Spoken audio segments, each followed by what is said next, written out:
If you're on a budget and trying to eat healthier, today we're making a dinner for two under $10.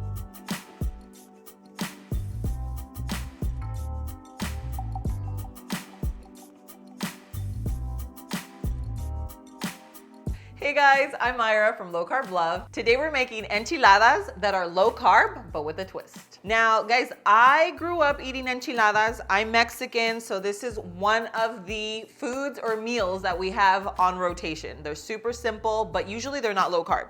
So I'm gonna show you what we're gonna be using instead of tortillas, but it's still gonna have all the flavor. Now for those of you that have never made enchiladas before, enchiladas are typically made with corn tortillas, but of course corn tortillas are not typically low carb. I do have some low carb tortillas that I use, which I will leave them linked in the description below.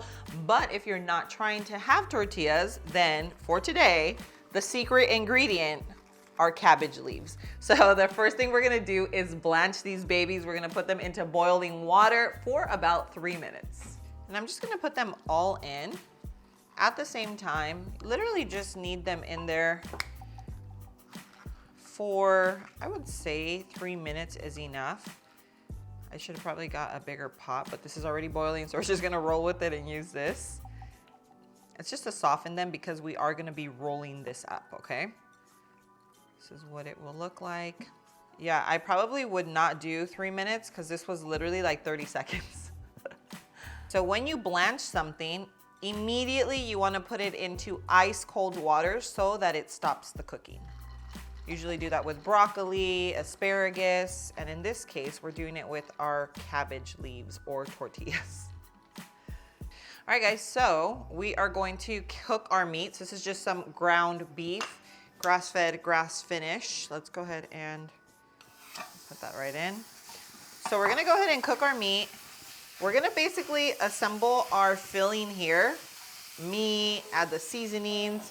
I'm gonna do a little taco seasonings for this. This ground beef, we actually found it on sale. It was a little over $4. So it is very, very lean. I might have to add a little bit of some avocado oil just because it is so, so lean. And now typically enchiladas are seasoned with a little bit of Nor Suiza. We add some garlic, onion, salt and pepper. But to keep the cost down, and if you just want to use one seasoning, you could definitely use taco seasoning, okay? So if you want more of an authentic, like very kind of like a Mexican feel to your enchiladas, then do a little bit of garlic powder, onion powder, Nor Suiza, and then you can, which is Nor, it's like the chicken bouillon. And then a little bit of salt and pepper. Now I do have them here. So onion powder, garlic powder. So we're gonna go ahead and use this. So you wanna use the seasonings that you have at home. It's just gonna add to the flavor.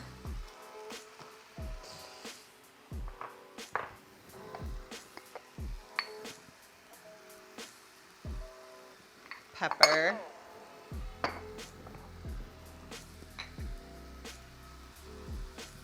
This does not have any salt, so it's okay. Let's go ahead and it's a good mix. Yeah, typically we use some of this stuff. This one is not clean. They do have a version that's called natural. It doesn't taste exactly the same, but it's still, it's a much healthier version, cleaner version, and it still gives you that feel of using chicken bouillon. So basically that is something that you can season your meat with that is so good. So flavorful. Literally use it for like almost everything. Okay, but today we are gonna go ahead and season it with taco seasoning because I feel like you can find that anywhere you can get. If you have no seasonings at home and you need to give your meat flavor, then you can just find a taco seasoning and it will work for this dish, okay? So to keep it budget friendly, we are gonna go ahead and season it with this. And it's also clean. So this taco seasoning is from Thrive. They don't add any, what is it, like MSG, maltodextrin, anything like that. So that is a big plus in our book. Okay, so now we're just letting the meat brown I would say just cook it for about 3 to 4 minutes. It's gonna continue to cook. So now we're gonna go ahead and pour our enchilada sauce. We're gonna use about half of this. So you're gonna wanna top your casserole with the remaining enchilada sauce, okay? So let's go ahead and just clean this off a little.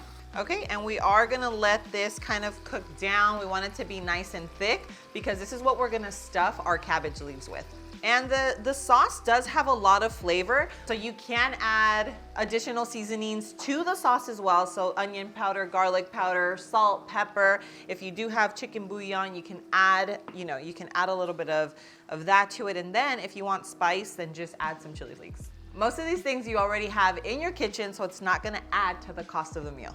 All right guys, so as you can see, this is already starting to thicken up. It's gonna turn just a really good consistency for us to be able to stuff our leaves with. So at this point, I'm just gonna let it simmer, I would say for about a minute, maybe 2 minutes, and I'll show you what it should look like once we're ready to assemble. All right guys, so as you can see, this has reached a real nice thick consistency. If I wanted it to get still a little thicker, I just keep simmering it for about another couple minutes, but honestly, I like it to be nice and juicy, so this is ready to go. Let's move over and assemble these babies. Okay, so before we get started, just make sure that you've pat dried your tortillas, okay? If you've never tried making enchiladas or like little egg rolls with these, they're actually really, really good because what happens when you actually cook enchiladas in a casserole like this, the tortillas get super, super soft. So these are gonna get, they mimic the same texture. So if you haven't tried them, don't knock them till you try them, guys. So we're not gonna do parchment at the bottom. What I'm gonna end up doing is just doing a little coat of sauce. So we're gonna do a little sauce on the bottom, spread that evenly, okay? And now we are going to assemble. Okay, so we do our tortilla. We're gonna add in our meat right on top, like right in the center. Just depends on how thick you want them. Hang on. Okay, so you have your meat, top it with cheese, and now we're gonna roll it.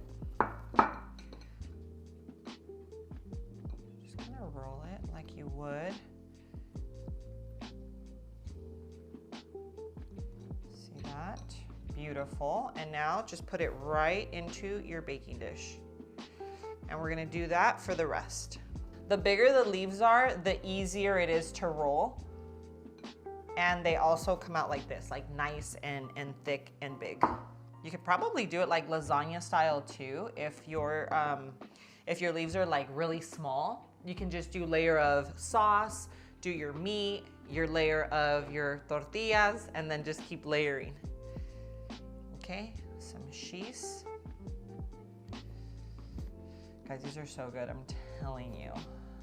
You will not even miss the tortilla. Okay. Beautiful. And we do have a little bit of meat left over, which of course this is not gonna go to waste. So you can just top your casserole with your leftover meat. These do get saucy, and this is how you would make traditional enchiladas too. So then you add sauce on top. Okay, so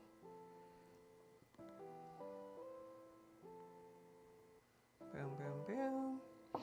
And top it off with cheese. This is gonna get nice and cheesy and golden brown on top. Guys, this is gonna be so good. All right guys, so now this is gonna go into the oven. Just make sure that your oven is preheated to 375 degrees. It's gonna go in for about 20 minutes and I will show you how beautiful our low carb enchiladas turn out. All right guys, take a look at this beauty. I ended up broiling it for the last 3 minutes and that's how I got that nice golden brown crust. All right guys, so this looks absolutely phenomenal. Like, who would ever think that these are low carb enchiladas? If you serve this to me at a restaurant, I would be so happy. This is like the cleanest version that you can get. Plus, it is low carb. So I'm just gonna kind of cut right into this. And you probably want to serve it, but I'm just going to be, you know, a little savage right now. And we're just going to dig right in. There's only one thing to do, and that is to do a taste test. All right, guys, cheers.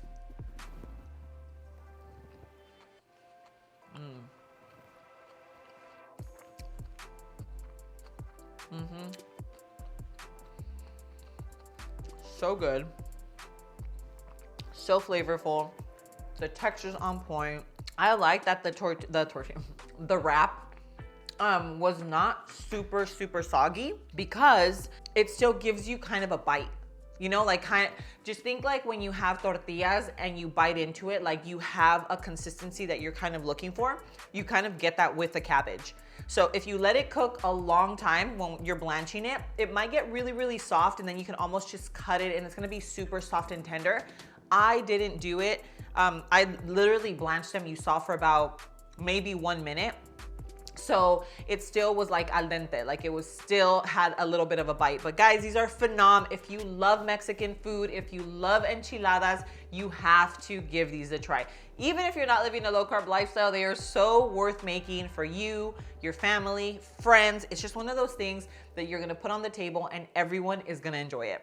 Guys, I'll go ahead and leave the recipe in the description below. If you guys like this video, make sure you hit that like button. Don't forget, subscribe to the channel and turn your post notifications on so you don't miss any of my future videos just like this. Guys, we are almost at 1 million subscribers. We're almost there. So make sure that you're sharing the channel with your friends and family that are living a low carb lifestyle or just trying to make healthier choices in their life. Guys, thanks so much for being here. I love you, and I will see you on my next video. Mwah.